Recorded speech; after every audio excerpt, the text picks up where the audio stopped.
Hello बच्चों, तो कैसे हैं आप लोग? सब बढ़िया है। आज का टॉपिक है बच्चों हमारा chapter 9 life process in animal. ठीक है, तो चलिए स्टार्ट करते हैं। अब लाइफ प्रोसेस एनिमल्स में हमें देखना है तो आखिर ये लाइफ प्रोसेस होती क्या है बच्चों।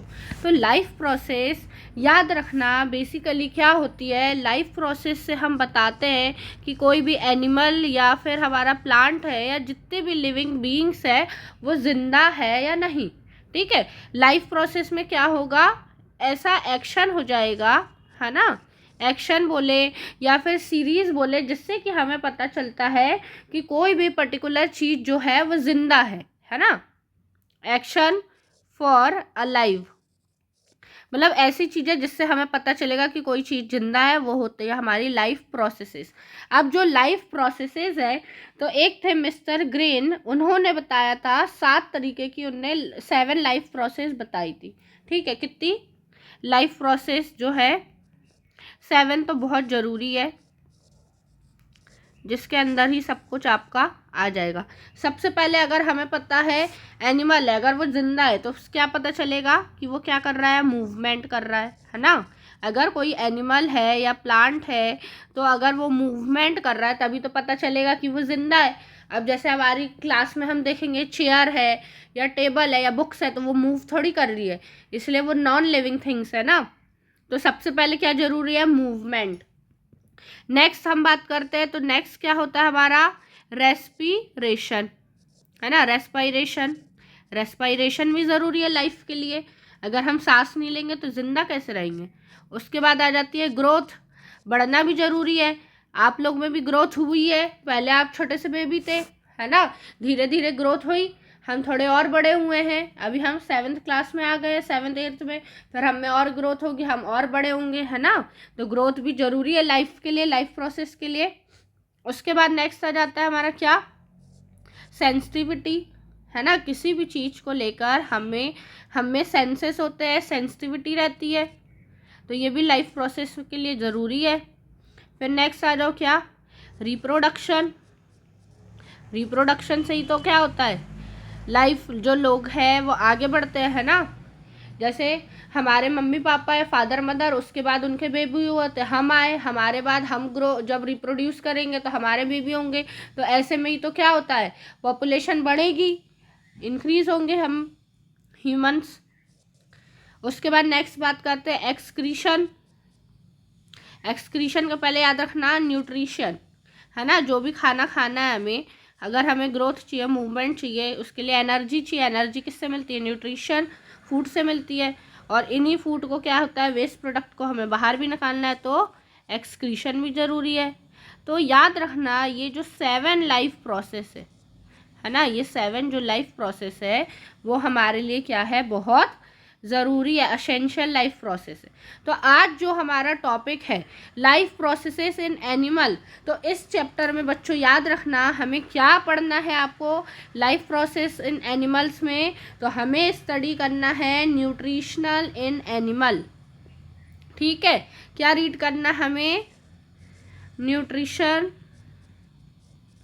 इन एनिमल, कि एनिमल्स को, जो हम ह्यूमन बींग्स है या एनिमल्स है, वो किस तरीके से खाना खाते हैं, उन्हें भोजन कैसे मिलता है, फिर भोजन का जो डाइजेशन होता है, पूरी प्रोसेस हमें देखना है कि कैसे हमें एनर्जी मिलती है, सारा कुछ। ठीक है, रेस्पिरेशन भी चैप्टर जो है, रेस्पिरेशन के बारे में भी हम इसी चैप्टर में रीड करेंगे। ठीक है, तो बहुत ही इंटरेस्टिंग सा चैप्टर है ये और बहुत इम्पॉर्टेंट भी है। अब हमने बोले हैं न्यूट्रिशन, तो हमें पता है हमारे शरीर को जो न्यूट्रिशन है वो किससे मिलता है, फूड से मिलता है ना। हमें खाना खाना क्यों ज़रूरी है, भोजन क्यों ज़रूरी है, ज़िंदा रहने के लिए ज़रूरी है।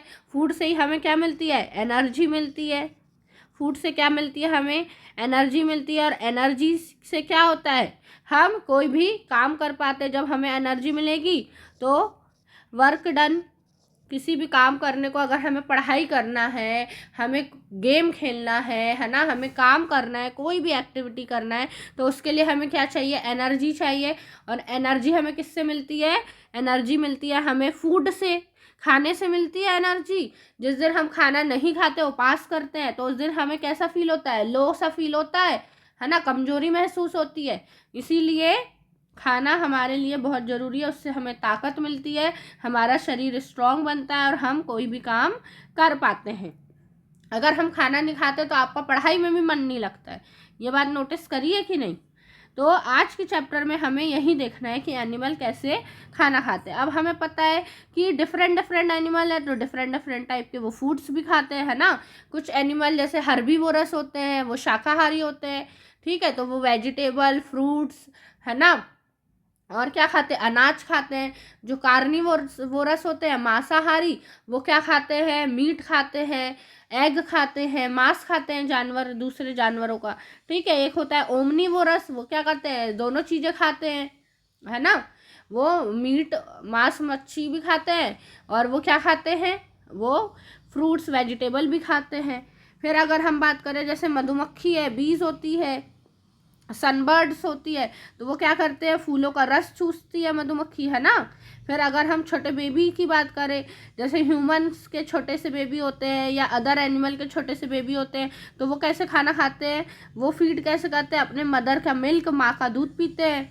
अगर हम बात करें स्नेक्स की या पाइथन है, तो वो क्या करते हैं, पूरा एनिमल को सॉलो कर लेते हैं, निगल जाते हैं, है ना, उससे उनको खाना मिलता है। अगर हम एक्वेटिक एनिमल की बात करें, जो पानी के अंदर रहते हैं एनिमल, तो उनको फूड कैसे मिलता है, तो पानी में जो तैरते रहते हैं फूड पार्टिकल छोटे छोटे से, है ना, उनको वो क्या करते हैं, उनसे खाते हैं और उससे अपना जीवन यापन करते हैं। तो हमने बताया कि जो भी हमारे ह्यूमंस है या एनिमल्स है, अगर उन्हें एनर्जी चाहिए तो वो एनर्जी हमें किससे मिलेगी, एनर्जी मिलेगी हमें फूड से, ठीक है, एनर्जी मिलेगी हमें फूड से, याद रखना। अब जो हम ये फूड खाते हैं, ये फूड कैसा होता है, याद रखना बच्चों, ये कॉम्प्लेक्स सब्सटेंस होता है। फूड कैसा होता है, कॉम्प्लेक्स सब्सटेंस होता है, ठीक है, जिसको हम बोल देते हैं जटिल पदार्थ होता है। कैसा होता है ये, जटिल पदार्थ होता है। अब इतने कॉम्प्लेक्स सब्सटेंस का यूज़ हम हमारी बॉडी नहीं पचा पाती है, तो इसके लिए हम क्या करते हैं, कॉम्प्लेक्स सब्सटेंस को क्या करते हैं, ब्रेक डाउन करते हैं, ब्रेक डाउन, तोड़ते हैं। ये कॉम्प्लेक्स सब्सटेंस को हम तोड़ते हैं, ब्रेक डाउन करते हैं, किसमें, सिंपल सब्सटेंसेस में, ठीक है।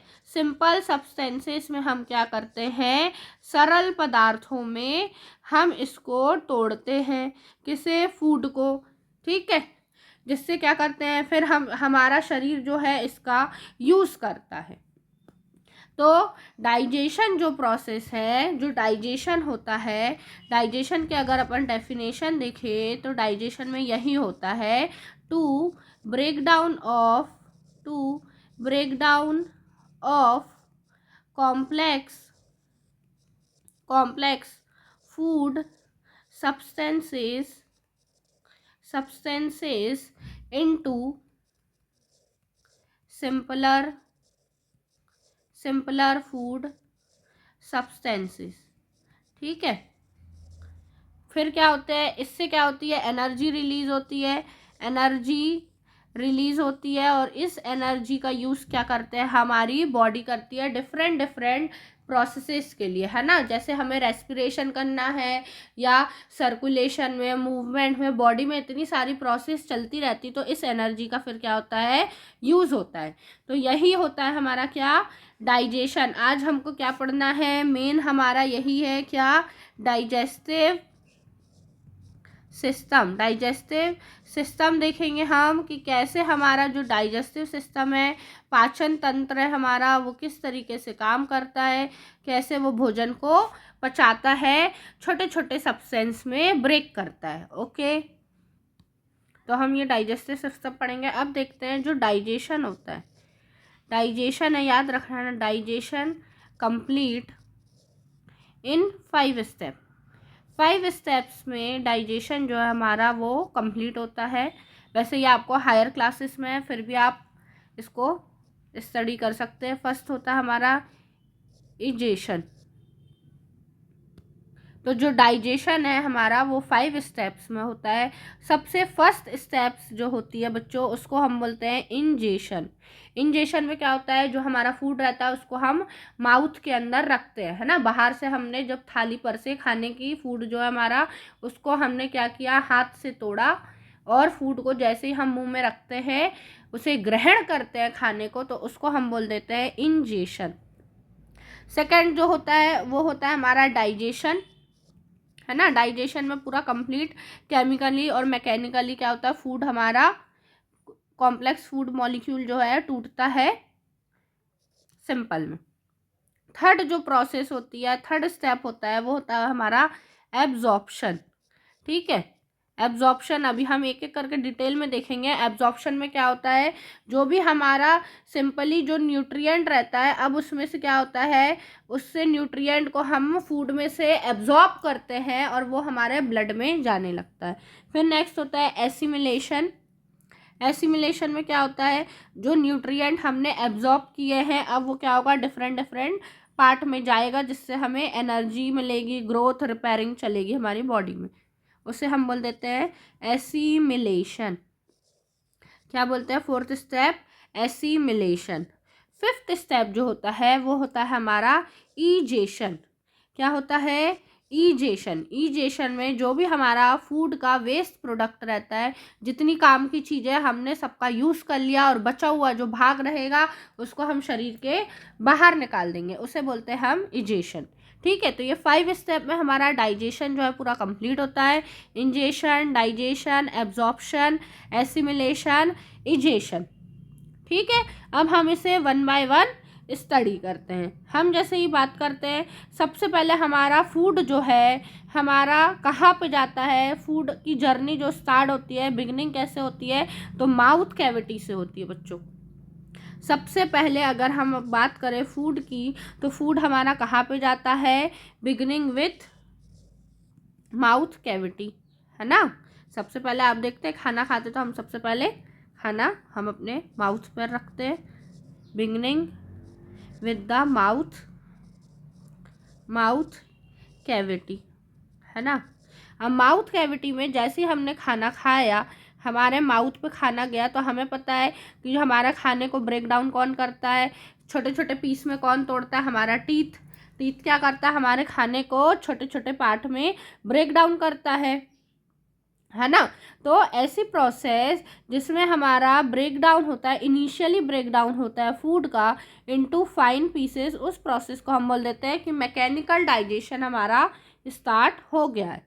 ठीक है, हमारे अब दांत क्या करते हैं, तो हमारे दांत क्रशिंग और चूइंग करते हैं, पता है ना। टीथ जो है, टीथ क्या करता है, फूड को क्रश करता है, क्रशिंग एंड चूइंग, चबाते हैं, तोड़ते हैं, है ना। तो टीथ क्या करते हैं, फूड को हमारे क्रश करते, चूइंग करते हैं स्मॉल पीसेस में। अब टाइप्स ऑफ टीथ की बात करते हैं, अगर हम कितने प्रकार के दांत होते हैं, टाइप्स ऑफ टीथ, तो बच्चों याद रखना, हमारे टीथ जो है 4 टाइप के होते हैं। कितने होते हैं, 4 टाइप के होते हैं। सबसे फर्स्ट नंबर का होता है हमारा इंसाइजर। सबसे फर्स्ट नंबर का क्या होता है, इंसाइजर। फिर हम बोलते हैं क्या, सेकंड होता है हमारा कैनिन, या उसे कैनाइंस भी बोलते हैं। थर्ड होता है हमारा प्रीमोलर। थर्ड क्या होता है, प्रीमोलर। और लास्ट होता है 4th नंबर का मोलर। ठीक है, ये 4 टाइप के टीथ है, इंसाइजर, कैनिन, प्रीमोलर, मोलर। अब जो इंसाइजर होता है, इंसाइजर कैसा होता है, तो ये सबसे फ्रंट में होते हैं। ठीक है, ये कैसे होता है, हमारे फ्रंट टीथ होते हैं, आगे की तरफ होते हैं, फ्रंट में फ्रंट टीथ है हमारे ये। इसका काम क्या करता है, ये कट एंड बाइट करता है, cutting and biting food, cutting and biting, ये हमारे खाने को काटता है, बाइट करता है, कटिंग एंड बाइट का काम करता है। नेक्स्ट आ जाओ हमारा क्या, कैनिन पे आ जाओ। तो कैनिन क्या होता है, इंसाइजर के बाद वाले टीथ होते हैं। ठीक है, इंसाइजर के जस्ट बाद के होते हैं। ये क्या करते हैं, हमारे फूड को टीयर करते हैं, टीयरिंग ऑफ फूड। फूड को क्या करते हैं, ये टीयरिंग करते हैं, फाड़ते हैं। जैसे अगर जो मीट खाते हैं, मांस वगैरह खाते हैं, तो उनको काटने का, फाड़ने का काम कौन करता है, कैनिन करता है। ठीक है, उसके बाद आ जाओ नेक्स्ट, क्या, प्री मोलर। तो प्री मोलर क्या होता है, ये कैनाइन और मोलर के बीच में होते हैं। ठीक है, क्या होते हैं ये, कैनाइंस, ये वाला कैनाइंस, अभी आप पिक्चर में देख रहे हो, कैनाइंस और मोलर इन दोनों के बीच में है प्री मोलर। तो ऐसे ही इसकी पोजीशन एक्चुअल में भी होती है। प्री मोलर क्या करता है, ये क्रश और ग्राइंड करता है फूड को, क्रश एंड ग्राइंड, पीसता है, तोड़ने और पीसने का काम करता है फूड को। और मोलर जो है, मोलर भी यही करता है, ग्राइंड करता है फूड को, ग्राइंड दी फूड। ग्राइंड को क्या करता है, ये फूड को ग्राइंड करने का, पीसने का काम करता है। ठीक है, ये मोलर कैसे होते हैं, बड़े से, लार्ज से टीथ होते हैं। ओके, ये समझ में आया। अभी मैं पिक्चर से दिखाती हूँ। और तो बच्चों आप यहाँ पिक्चर में देख सकते हो, ये मोलर टीथ है ना। सबसे पहले मैंने बताया था इंसाइजर जो फ्रंट में होता है, ये इंसाइजर है। इंसाइजर के जस्ट बाद कैनन होते हैं, ये देखिए आप कैनन, ये बने कैनन। उसके बाद हम बात करते हैं प्री मोलर, ये है प्री मोलर। और उसके बाद सबसे लास्ट में होता है ये मोलर। ठीक है, तो ये पिक्चर में आप देख सकते हैं। उसके बाद नेक्स्ट हम बात करते हैं डेंटल फॉर्मूला की। आपको पता है कि जो हमारे अडल्ट रहते हैं, हम हमेशा बात करते हैं कि बच्चों में कितने दांत होते हैं। तो याद रखना, बच्चों में 20 दांत होते हैं। चाइल्डहुड में हम बात करते हैं 20 टीथ होते हैं। और जब हम बड़े हो जाते हैं अडल्ट में, है ना, अडल्ट में कितने टीथ होते हैं, तो 32 दांत होते हैं, है ना। हम बोलते हैं ना 32 टीथ होते हैं, 32 दांत होते हैं बड़े जब हो जाते हैं अडल्ट में। और जो बच्चे रहते हैं, बच्चों में 20 टीथ होते हैं। ठीक है, उसके बाद एक डेंटल फॉर्मूला होता है। डेंटल फॉर्मूला क्या होता है, हमारे जो अपर जॉ होता है, ऊपर वाला जॉ और जो नीचे वाला जॉ है, इनके जो दांतों को हम क्या करते हैं, दोनों का क्या ले लेते हैं, रेशो ले लेते हैं। उससे क्या बनता है, हमारा डेंटल फॉर्मूला निकल कर आता है। ठीक है, तो डेंटल फॉर्मूला में हम क्या लिखते हैं, सबसे पहले हम लिखते हैं हमारा क्या, इंसाइजर रहता है, फिर हमारा आता है कैनिन, फिर होता है हमारा प्री मोलर, और फिर होता है हमारा मोलर। प्री मोलर को PM भी लिख लेते हैं शॉर्ट में, या P, है ना, अपॉन, फिर से यही वैल्यू रहती है IC/PMM, मतलब इंसाइजर, कैनिन, प्री मोलर और मोलर। तो अगर हम बात करें अडल्ट में, है ना, अडल्ट के लिए अगर हम देखें, अडल्ट के लिए डेंटल फॉर्मूला क्या होता है, तो याद रखना, अडल्ट में डेंटल फॉर्मूला होता है हमारा 2 1 2 ठीक है, क्या होता है 2 1 2 3, ये आप लोग याद रखेंगे। और अगर हम बात करें चिल्ड्रंस में, क्या होता है, तो चिल्ड्रन में होता है हमारा डेंटल फॉर्मूला 2 1 0 2, क्या होता है 2 1 0 2, क्योंकि इनमें प्री मोलर जो होता है, याद रखना, बच्चों में प्री मोलर नहीं होता है, प्री मोलर नहीं होता है। ठीक है, तो ये क्या था, डेंटल फॉर्मूला है। वैसे आपके सिलेबस में ये नहीं है, फिर भी मैंने नॉलेज के लिए ये बताया है। ठीक है, तो ये टीथ के बारे में पढ़ा हमने। जब हमने बोला कि फूड हमारा माउथ में आया, तो माउथ में तो सबसे पहले आपको पता है दांत हैं, दांतों ने क्या किया, खाने को हमारा तोड़ा, है ना, ग्राइंड किया, कटिंग की। तो हमने टीथ के टाइप्स पढ़ लिए और डेंटल फॉर्मूला देख लिया। उसके बाद नेक्स्ट आ जाओ, क्या, टंग, है ना। टंग भी तो इम्पोर्टेंट रोल प्ले करता है कि नहीं करता है।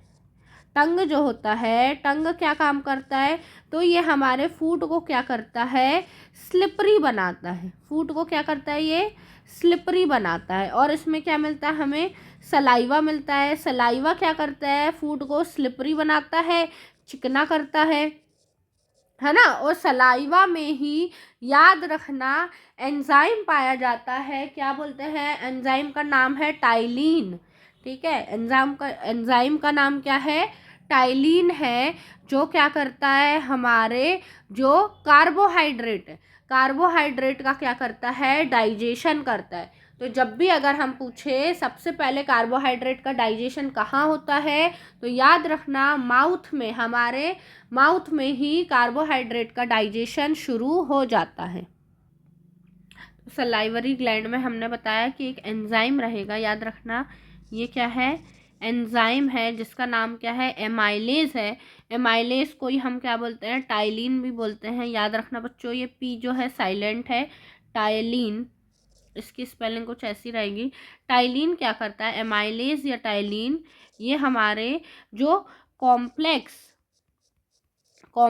कार्बोहाइड्रेट है, कॉम्प्लेक्स कार्ब्स जो रहते हैं, कार्बोहाइड्रेट, ठीक है, कार्बोहाइड्रेट जिसको हम क्या बोल देते हैं, स्टार्च बोलते हैं, ठीक है, स्टार्च बोलते हैं। स्टार्च को क्या करता है, ये ब्रेक डाउन करता है, break down into simple sugar. Simple sugar में ये क्या करता है, स्टार्च का ब्रेक डाउन करता है, ठीक है, याद रखना। तो सलाइवरी ग्लैंड है, सलाइवरी ग्लैंड में कौन सा एंजाइम रहेगा, एंजाइम रहेगा जिसको हम, एंजाइम लिखो या लिखो डाइजेस्टिव एंजाइम, है ना। कैसा एंजाइम है ये, याद रखना, डाइजेस्टिव एंजाइम, इसको ऐसे अंडरलाइन कर लो। जो ये एमाइलेज है, एमाइलेज क्या करता है, कॉम्प्लेक्स कार्बोहाइड्रेट को ब्रेक डाउन करता है इनटू सिंपल शुगर में, ठीक है। अब हमारा फूड जो है टीथ से, टंग से होके कहाँ जाता है अब, अच्छा टंग का एक और रोल देख लो, टंग का एक और रोल देख लो, वो फूड को चिकना तो बनाता है, लुब्रिकेशन और चिकना तो करता है, उसके साथ ही फूड का हमें क्या पता चलता है, फूड का जो टेस्ट रहता है ना, टेस्ट भी किससे पता चलता है, with the help of tongue, tongue से ही तो पता चलता है ना। तो जो हमारी जीभ रहती है, ये जो हमारा टंग है, ये देखो टंग बनी हुई है, ये पूरी हमारी जीभ, तो याद रखना है जीभ का जो सबसे आगे वाला हिस्सा रहेगा, ठीक है। जैसे ये हमारे टंग है, तो टंग का जो सबसे आगे वाला हिस्सा रहेगा, ये वाला हिस्सा, ये हमें क्या बताएगा कि हमारा फूड कैसा है, स्वीट है, ठीक है। उसके बाद जो सबसे पीछे वाला हिस्सा रहता है, पीछे वाले हिस्से से हम पता करते हैं कि हमारा फूड कैसा है, बिटर है, कैसा है, बिटर है, ठीक है। उसके बाद खट्टे फूड को हम यहाँ से थोड़ा बीच में से, यहाँ से सौर खट्टा पता चलता है हमको, और स्वीट के जस्ट बाद पता चलता है हमारा फूड कैसा है, सॉल्टी है ना, सॉल्टी पता चलता है। तो टंग का ये भी यूज़ है ना, काम है कि वो हमारे फूड को टेस्ट कराता है, ठीक है। तो ये वाली बात समझ में आई। उसके बाद हमारा फूड जो है, हमारे टीथ ने चबा लिया, हमारी जो जीभ है उसने चिकना करके अब वो नीचे आया है, नीचे आता है अब वो किसके पास, याद रखना, अब हमारा फूड पहुंच जाता है ईसोफेगस में। कहाँ पे पहुंच जाता है, ईसोफेगस में, या फिर यहीं से हम बोल देते हैं जो हमारा मेन एलिमेंट्री कैनाल है वो शुरू हो जाता है ना। अब नेक्स्ट देखो हमारा फूड कहाँ आ गया, फूड पाइप या ईसोफेगस में आ गया, ठीक है। ऐसा कुछ मैं डायग्राम बना के बताती हूँ। ऐसा ये हमारा माउथ रहता है, माउथ से अब हमारा फूड क्या आया, ऐसी लॉन्ग सी एक पाइप रहती, ठीक है, इसको हम क्या बोल देते हैं, फूड पाइप, फूड पाइप या फिर ईसोफेगस। अब हमारा खाना कहाँ आ गया, ईसोफेगस में आ गया। हमने क्या बोले, जैसे हमने हमारा जो खाना है उसको हमने चबाए, सलाइवा ने क्या करी, उसका स्टार्च का डाइजेशन करी, उसको हमारा मॉइस्चन कर दिया हमारे खाने को, और सॉफ्ट और इजी बना ली ताकि हम उसे निगल सके, ठीक है। फिर टंग ने क्या हेल्प करी, हमारे जो भी हमारा चबाया हुआ खाना है उसमें सलाइवा को मिक्स करी और उसको पुशिंग करी नीचे की तरफ आने के लिए, ठीक है, फूड को सॉफ्टनिंग करके नीचे की तरफ पुश करी। अब ये हमारा फूड जो है एक फ्लेक्सिबल ट्यूब में आ गया है, कहाँ पे आ गया, अब एक फ्लेक्सिबल ट्यूब में आ जाता है हमारा फूड। इस ट्यूब को ही हम क्या बोल देते हैं, इस ट्यूब को हम बोल देते हैं फूड पाइप, या फिर इसी को हम बोल देते हैं क्या, ईसोफेगस, ठीक है। अब ईसोफेगस में फूड क्या होता है, यहाँ पे देखो पहले हमारा फूड यहाँ आया फूड, ठीक है, फिर थोड़ा सा क्या हुआ, अब याद रखना है इसमें जैसा वेव है, ठीक है, जैसे एक लहर होती है, वेव रहती है, जैसे वो क्या करती है, मूवमेंट करती है वेव, उसी तरीके से हमारा जो फूड पाइप है उसमें भी क्या चलता है, कॉन्ट्रैक्शन और रिलैक्सेशन चलता है। ठीक है, ये भी क्या होती है, सिकुड़ती है फिर रिलैक्स होती है, फिर सिकुड़ती है रिलैक्स होती है। इसमें भी क्या होता है, कॉन्ट्रैक्ट होता है और रिलैक्स होता है। ठीक है, इससे क्या होता है, ये जो हमारा फूड है वो थोड़ी देर बाद कॉन्ट्रैक्शन और रिलैक्सेशन के कारण ऊपर से नीचे की तरफ आते हैं। यहाँ पे आप देख रहे होंगे, पहले ये फूड हमारा थोड़ा ऊपर था, फिर कॉन्ट्रैक्शन रिलैक्सेशन हुआ तो ये थोड़ा बीच में आया, फिर थोड़ी देर बाद ये फूड हमारा क्या हुआ, नीचे की तरफ आ गया। तो क्या होता है, जो हमारे ईसोफेगस है उसमें क्या होता है, कॉन्ट्रैक्शन और रिलैक्सेशन की प्रोसेस चलती रहती है, मतलब वेव लाइक मोशन चलता है। क्या होता है, वेव लाइक मोशन चलता है, जिससे क्या होता है, वेव लाइक मोशन। ठीक है, इस वेव लाइक मोशन को याद रखना, हम बोलते हैं पेरिस्टैल्सिस मोशन। क्या बोलते हैं, पेरिस्टैल्सिस मोशन। तो ये जो वेव लाइक मोशन है जिसको हम पेरिस्टैल्सिस मोशन भी बोलते हैं, इससे क्या होता है, अब हमारा फूड जो है, फूड कहाँ पे पहुंच जाता है, हमारा स्टमक में पहुंच जाता है। याद रखना, इस मोशन से अब हमारा फूड कहाँ पे आ जाएगा, स्टमक में आ जाएगा। ये है हमारा डाइजेस्टिव सिस्टम का डायग्राम। देख सकते हैं हमारा फूड सबसे पहले कहाँ आता है, माउथ में आता है। माउथ से ये सलाइवरी ग्लैंड है, सलाइवरी ग्लैंड से फूड आता है हमारा ईसोफेगस में। ईसोफेगस के बाद जो जाता है हमारा फूड यहाँ पे स्टमक में जाता है। स्टमक से हमारा स्मॉल इंटेस्टाइन, फिर लार्ज इंटेस्टाइन, फिर एनस से होता हुआ ये बाहर चल जाता है। ठीक है, इसी को हम पूरा क्या कर रहे हैं, स्टडी कर रहे हैं। अब हम बात करते हैं स्टमक की। तो स्टमक क्या होता है, स्टमक हमारा होता है जे लाइक स्ट्रक्चर। ठीक है, स्टमक कैसा होता है हमारा, जे लाइक स्ट्रक्चर होता है, कुछ इस तरीके से उसका हमारे स्टमक का शेप होता है। ओके, और अगर हम बात करें, और थोड़ा मैं अच्छे से बना लेती हूँ, कुछ इस तरीके से।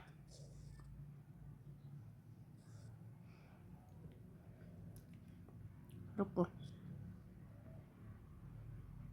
ओके, और यहाँ पे क्या होती है, बहुत सारी इस पर ऐसी लाइनिंग होती है, पतली पतली सी, पतली पतली सी क्या होती है, लाइनिंग होती है। ये हमारा क्या है, स्टमक है।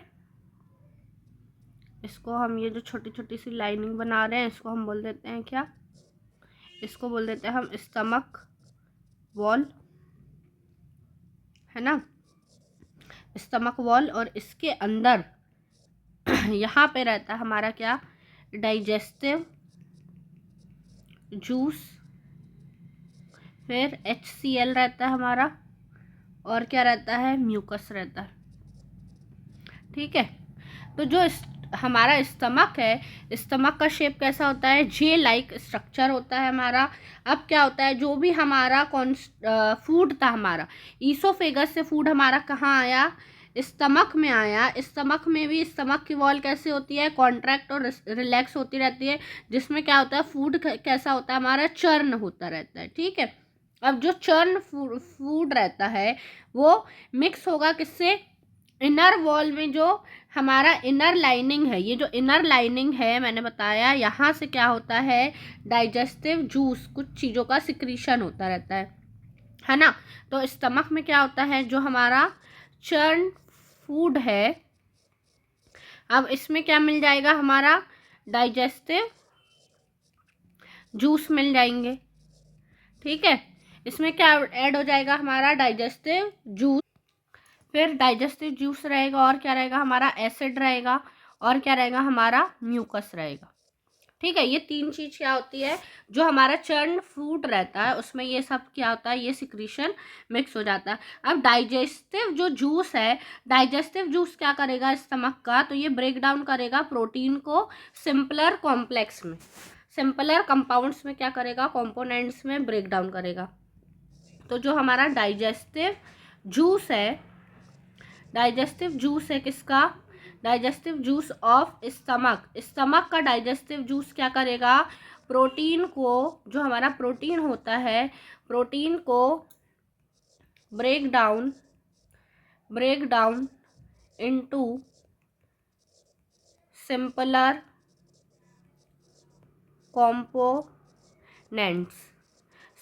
कंपोनेंट्स में चेंज कर देगा। उसके बाद जो हमारा एसिड होता है, तो एसिड में कौन सा एसिड रहेगा, यहाँ पे HCl रहेगा, हाइड्रोक्लोरिक एसिड। याद रखना एसिड का नाम है हाइड्रोक्लोरिक, स्पेलिंग रॉन्ग हो गई है, हाइड्रोक्लोरिक एसिड। ये क्या करता है, हमारा जो बैक्टीरिया रहता है, ठीक है, अगर हमारे फूड में गलती से कोई हार्मफुल बैक्टीरिया आ गया है तो ये क्या करता है, किल दी बैक्टीरिया को क्या करता है, किल कर देता है। कौन, हमारा HCl, ठीक है। उसके बाद ये क्या करेगा, ये एसिड जो है हमारा हेल्प करेगा ब्रेक डाउन ऑफ प्रोटीन में, किल भी करता है क्या, हार्मफुल बैक्टीरिया को। उसके बाद जो म्यूकस रहता है, क्या रहता है नेक्स्ट हमारा, क्या, म्यूकस। तो म्यूकस क्या करता है, याद रखना जो हमारा म्यूकस रहता है, म्यूकस प्रोटेक्ट करता है स्टमक की लाइनिंग को फ्रॉम दी एसिड, है ना। अब हमें पता है कि यहाँ पे एसिड आ रहा है, एसिड का अटैक हो रहा है, तो हमारी जो स्टमक की दीवार है वो खराब ना हो, है ना, या एसिड से जल ना जाए, तो उसको प्रोटेक्ट क्या करता है, ये म्यूकस क्या करता है, mucus protect the inner lining of stomach wall की इनर लाइनिंग को म्यूकस प्रोटेक्ट करके रखता है, ठीक है। उसके बाद क्या करता है, ये प्रिवेंट करता है, डैमेज से भी प्रिवेंट करता है। अब स्टमक में हमने बात करें कि जो हमारा फूड है वो पार्शली डाइजेस्टेड हो जाता है ना, पार्शली डाइजेस्ट हुआ है, अभी पूरा खाना हमारा डाइजेस्ट नहीं हुआ है, पार्शली डाइजेस्ट हुआ है। अब ये क्या हो जाएगा, सेमी लिक्विड मास बन जाएगा, है ना। अब जो फूड है स्टमक में, जो हमारा फूड है वो कैसा है, सेमी लिक्विड मास रहता है, फूड कैसा है हमारा, सेमी लिक्विड मास है। अब ये होगा हमारा नेक्स्ट प्रोसेस पे चला जाएगा, नेक्स्ट प्रोसेस हमारी क्या हो जाती है, स्मॉल इंटेस्टाइन। अब हमारा फूड कहाँ चला गया, स्मॉल इंटेस्टाइन पर चला गया, ठीक है। अब स्मॉल इंटेस्टाइन में क्या होगा, सबसे ज़्यादा जो फूड का सबसे इम्पॉर्टेंट अगर पूरी प्रोसेस बोले, है ना, अगर डाइजेशन की पूरी ओवरऑल अगर हम इम्पॉर्टेंट सबसे प्रोसेस बोले तो वो स्मॉल इंटेस्टाइन पे ही चलती है, याद रखना। अब जो स्मॉल इंटेस्टाइन है, अब जो पार्शली डाइजेस्टेड फूड है, अब वो कहाँ आ गया, स्मॉल इंटेस्टाइन में आ गया। याद रखना स्मॉल इंटेस्टाइन 6 मीटर लॉन्ग होती है, ठीक है, नाम है उसका स्मॉल इंटेस्टाइन, स्मॉल नाम है पर वो रहेगी कितनी, 6 मीटर्स लॉन्ग रहती है, ठीक है। उसके बाद जो स्मॉल इंटेस्टाइन है पूरी एलिमेंट्री कैनाल का लॉन्गेस्ट पार्ट होता है, 6 मीटर लॉन्ग है, और जो हमारी एलिमेंट्री कैनाल है, एलिमेंट्री कैनाल का लार्जेस्ट पार्ट होता है ना। अगर उसमें पूछ ले ऑब्जेक्टिव में या एग्जाम में क्वेश्चन आ जाए MCQ में कि what is the largest part of alimentary canal, तो याद रखना स्मॉल इंटेस्टाइन जो है, स्मॉल इंटेस्टाइन जो है एलिमेंट्री कैनाल का लार्जेस्ट पार्ट होता है। तो स्मॉल इंटेस्टाइन में हमने क्या देखा कि 6 मीटर लॉन्ग होती है, और एलिमेंट्री कैनाल का लार्जेस्ट पार्ट है, अच्छे से लिख लो, ठीक है। और क्या होता, यहाँ पिक्चर में और अच्छे से देख सकते हो, ये माउथ है, ये पूरा एलिमेंट्री कैनाल चल रहा है, स्टमक आया, जे लाइक स्ट्रक्चर, फिर लिवर है, पेनक्रियास है, और ये पूरा पिंकिश लाइट पिंक देख रहे हो आप, ये पूरा क्या है हमारा स्मॉल इंटेस्टाइन चला आ रहा है, ठीक है। आपको पिक्चर में ही दिख रहा होगा कि ये यहाँ से स्टार्ट हुई है और ये यहाँ तक आई है, कितनी लंबी है ना, ठीक है। तो अब जो हमारा स्मॉल इंटेस्टाइन है उसमें जो हमारा क्या होता है, स्मॉल इंटेस्टाइन में डाइजेस्टिव सिक्रीशन 3 जगह से आता है, ठीक है। जो स्मॉल इंटेस्टाइन है, स्मॉल इंटेस्टाइन टाइन जो है हमारा, स्मॉल इंटेस्टाइन जो है हमारी रिसीव करता है, क्या रिसीव करता है, receive digestive digestive secretion secretion from 3 sources, 3 जगह से, 3 सोर्सेस, 3 जगह से क्या होता है, उसको डाइजेस्टिव सिक्रीशन मिलता है। सबसे पहले कहाँ से मिलता है, खुद स्मॉल इंटेस्टाइन से मिलता है। स्मॉल इंटेस्टाइन में खुद से ही आता है, अब वो भी तो डाइजेस्टिव सिक्रीशन करेगा ना। सेकंड आता है उसको लिवर से, और थर्ड आता है उसको किससे, पैनक्रियास से। अब जो लीवर है ना, लीवर क्या है, सबसे पहले तो याद रखना लार्जेस्ट ग्लैंड होती है, लार्जेस्ट ग्लैंड इन बॉडी की सबसे लार्जेस्ट ग्लैंड अगर पूछे तो वो क्या होगी, लीवर होगी। लीवर क्या करता है, लीवर सिक्रीट करता है बाइल को, लीवर सिक्रीट बाइल, याद रखना, इसको बिल्कुल हाईलाइट कर दो। लीवर क्या सिक्रीट करता है, बाइल सिक्रीट करता है। अब ये बाइल क्या होता है, तो बाइल या फिर हम इसको बाइल जूस बोल देते हैं। बाइल जूस या बाइल कैसा होता है, तो ये होता है हमारा बेसिक इन नेचर। और ये क्या करता है, ये एसिड को बाइल न्यूट्रलाइज कर देता है किसको, एसिड को, एसिड ऑफ स्टमक का जो एसिड रहता है इसको बाइल क्या कर देता है, न्यूट्रलाइज कर देता है। हमने एसिड बेस वाले चैप्टर में पढ़ा था कि एसिड और बेस आपस में तो बाइल क्या करता है, एसिड जो हमारा स्टमक से आ रहा है उसको न्यूट्रलाइज कर देता है। हमने एसिड बेस चैप्टर में देखे थे कि एसिड और बेस क्या करते हैं, आपस में मिलते हैं तो न्यूट्रलाइजेशन रिएक्शन होती है, वो एक दूसरे को क्या कर देते हैं, न्यूट्रलाइज कर देते हैं। ठीक है, उसके बाद जो बाइल होता है ना, या फिर जो हम लिवर बोलते हैं, वो क्या करता है, ब्रेक डाउन करता है किसका, ब्रेक डाउन करता है फैट्स को ब्रेक डाउन करता है किसमें, इनटू टाइनी ड्रॉपलेट में। फैट्स किस में कन्वर्ट हो गए, टाइनी ड्रॉपलेट्स में कन्वर्ट हो गए, और जो हमारा डाइजेशन है वो कैसा हो जाता है, ईजियर हो जाता है। डाइजेशन कैसा हो जाता है हमारा, ईजियर हो जाता है। ठीक है, तो लीवर क्या कर रहा है, हमने लिवर के बारे में देखा कि लार्जेस्ट ग्लैंड है बॉडी की। फिर लिवर जो है हमारा सिक्रीट करता है बाइल जूस कैसा होता है, बेसिक इन नेचर होता है। और जो बाइल है हमारा, वो एसिड से आने वाला स्टमक से आने वाला जो एसिड रहता है उसको वो न्यूट्रलाइज कर देता है। ठीक है, उसके बाद ये जो हमारे फैट्स रहते हैं, फैट्स को भी क्या करता है, छोटे छोटे पार्टिकल्स में या टाइनी ड्रॉपलेट्स में कन्वर्ट कर देता है। अब उसके बाद हम देखते हैं पैनक्रियास क्या काम करता है। तो जो हमारा पैनक्रियास होता है, तो पैनक्रियास क्या सिक्रीट करता है, पैनक्रियास सिक्रीट करता है पैनक्रियाटिक जूस क्या करता है, सिक्रीट करता है हमारा पैनक्रियास। ठीक है, और पैनक्रियास कैसा होता है, बेसिक नेचर का होता है। तो ये जो पैनक्रियाटिक जूस है वो भी कैसा होता है, बेसिक नेचर का होता है, और ये भी क्या करता है, एसिड को न्यूट्रलाइज करने में हेल्प करता है। ठीक है, उसके बाद जो पैनक्रियाटिक जूस है वो कार्बोहाइड्रेट, प्रोटीन और फैट्स तीनों का भी क्या करता है, ब्रेक डाउन करता है। तो पैनक्रियाटिक जूस क्या करेगा, पैनक्रियाटिक जूस ब्रेक डाउन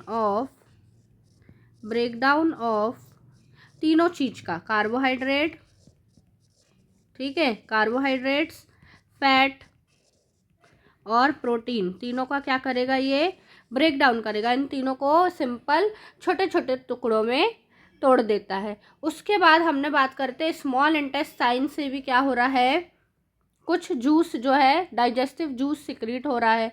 ठीक है, तो digestive juice of the wall of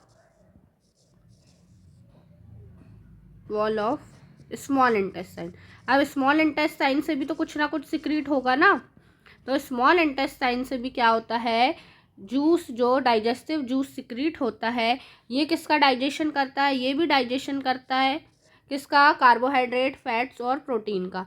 ठीक है, ये भी क्या करेगा, break down of carbohydrates, protein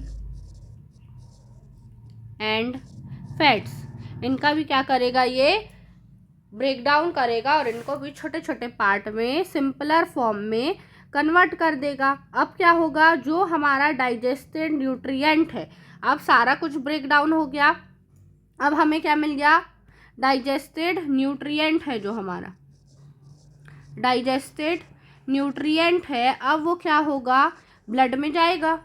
ठीक है, अब ये जो डाइजेस्टेड न्यूट्रिएंट है ये कहाँ जाएगा, ब्लड में जाएगा। अब ब्लड में जाना है इसको, न्यूट्रिएंट को तो ब्लड में जाना है, तभी तो हमें एनर्जी मिलेगी। तो ये ब्लड में कैसे जाता है, तो याद रखना कि स्मॉल इंटेस्टाइन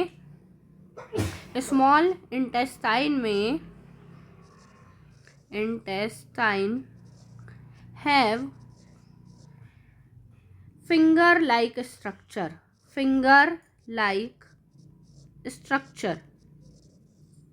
ठीक है, स्मॉल इंटेस्टाइन की जो वॉल्स रहती है उसमें हजारों क्या होता है, फिंगर लाइक स्ट्रक्चर। जैसे मान लो ये उसकी वॉल है, तो यहाँ पे ऐसे ऐसे ऐसे फिंगर लाइक स्ट्रक्चर क्या होते हैं, अटैच होते हैं। ये फिंगर लाइक स्ट्रक्चर क्या होती है, ब्लड वेसल होते हैं। एक्चुअल में ये ब्लड वेसल्स होती है और इससे क्या होता है, ये इसको हम बोलते हैं विलाई, है ना, like finger like structure called villi या विली बोलते हैं, कहीं कहीं सिंगल को विलस भी बोलते हैं। ये क्या करती है, ब्लड वेसल्स, इससे हमारा न्यूट्रिएंट क्या होता है, ब्लड में चला जाता है।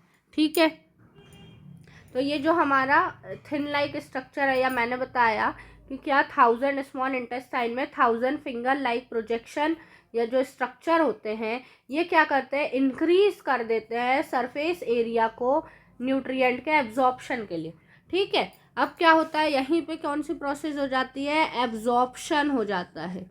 ये जो न्यूट्रिएंट है उसको ब्लड ने और ब्लड वेसल्स ने क्या किया, एब्जॉर्ब कर लिया, है ना।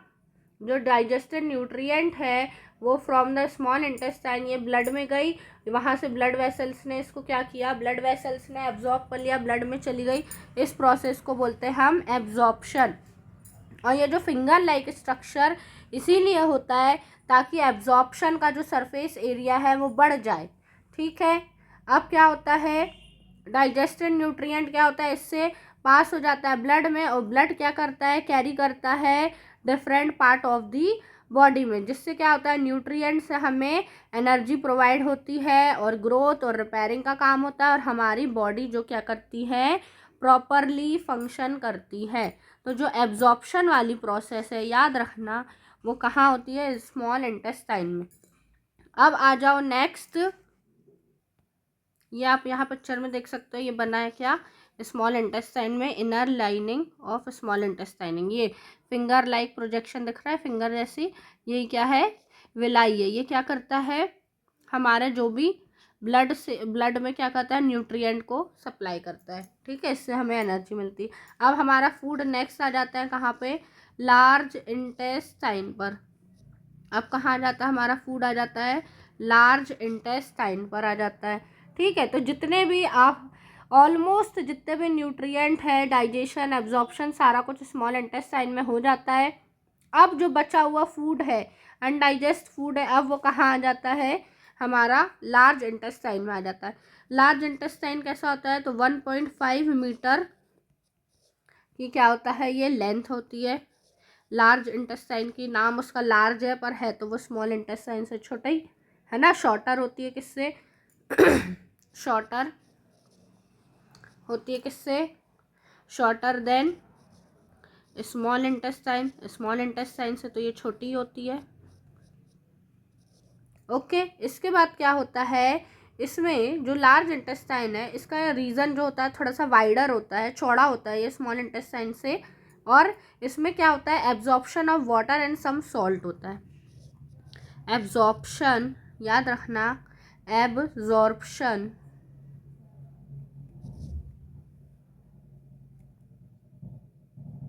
एब्जॉर्ब करती है ये लार्ज इंटेस्टाइन, क्या करता है, एब्जॉर्ब करता है।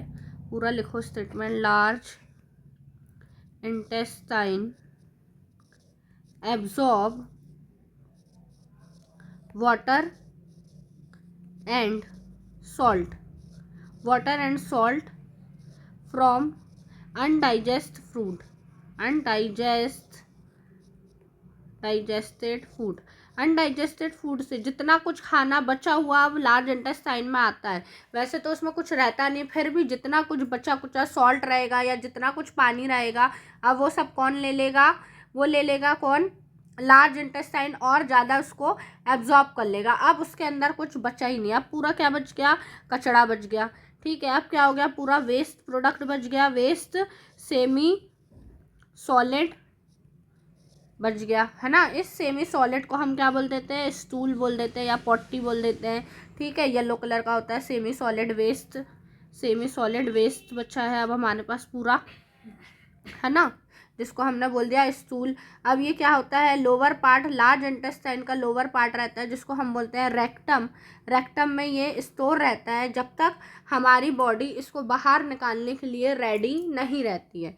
ठीक है, तब तक ये स्टोर रहता है, और जैसे ही अब इसकी ज़रूरत नहीं है तो ये बॉडी से हमारा क्या होता है, बाहर निकल जाता है। ठीक है, तो अगर हम फाइबर रिच फ्रूट्स हो गए, जैसे फाइबर रिच फूड खाएंगे, जैसे कि फ्रूट्स हो गए, वेजिटेबल हो गए, होल ग्रेन रहेगा, तो वो क्या करता है, लार्ज इंटेस्टाइन इससे क्या होता है, प्रॉपरली वर्क करता है, और जो स्टूल रहता है उसको ईजीली बाहर निकालने में मदद होती है। ठीक है, अब क्या होता है, जितना भी एक्सप्लीड है, वेस्ट मटेरियल है, वो क्या हो गया, एनस से क्या हो गया, बाहर हो गया। वेस्ट मटेरियल क्या हो गया, थ्रू एनस क्या हो गया, एनस के थ्रू क्या हो गया, बाहर निकल गया। ठीक है, एनस के थ्रू ये क्या हुआ, बाहर निकल गया।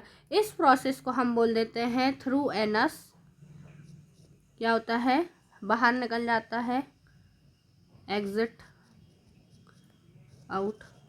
इसको हम बोल देते हैं इजेशन। जो हमने स्टार्टिंग में पढ़े थे 5 step, ingestion, digestion, absorption, assimilation, तो जो इजेशन है, याद रखना कि जो भी वेस्ट मटेरियल है उसको हम शरीर से बाहर निकाल दे रहे हैं, बॉडी से, उसको हम बोल देते हैं, उस प्रोसेस को एलिमिनेट करने को इजेशन।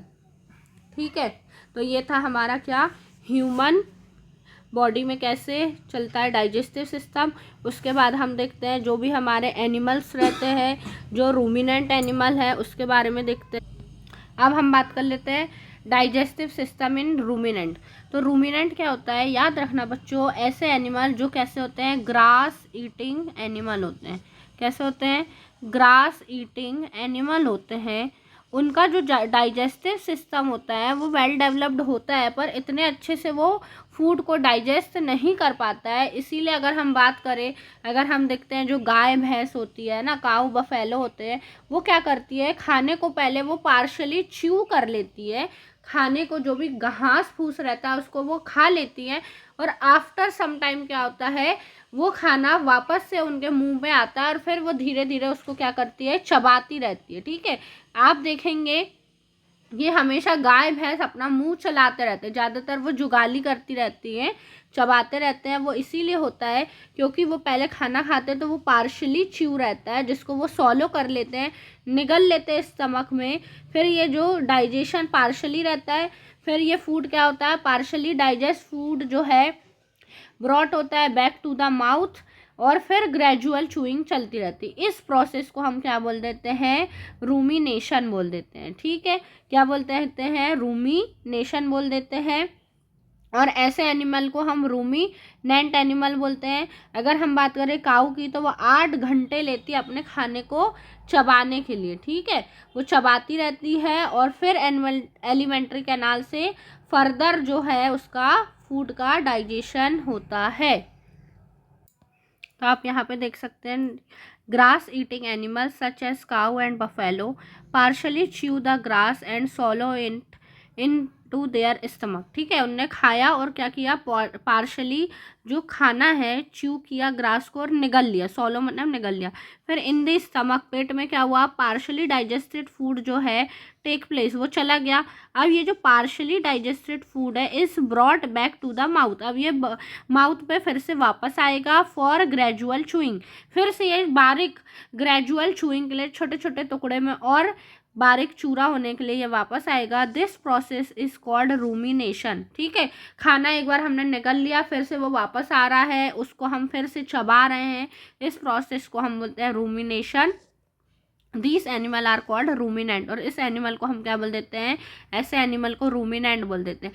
जैसे काऊ की बात करें तो ये 8 घंटा लेती है किसको, अपना फूड को चबाने के लिए। ठीक है, फिर the thoroughly chewed food again pass down the alimentary canal for further digestion, फिर से ये क्या होगा, एलिमेंट्री कैनाल में जाएगा फिर से डाइजेशन के लिए। ठीक है, ये किसके बारे में बात कर रहे हैं हमने, रूमिनेंट के लिए। अब हम बात करते हैं किसके लिए, बर्ड्स के लिए। Digestive system in bird, digestive system in birds, birds का डाइजेस्टिव सिस्टम कैसा होता है, क्योंकि आपको पता है बर्ड्स क्या खाती है, थोड़ा बहुत ये फ्रूट्स खाती है, आपने देखा है कंकड़ पत्थर भी ये खा लेती है ना, तो इसलिए क्या होता है, उसका डाइजेस्टिव सिस्टम थोड़ा और अलग टाइप का होता है।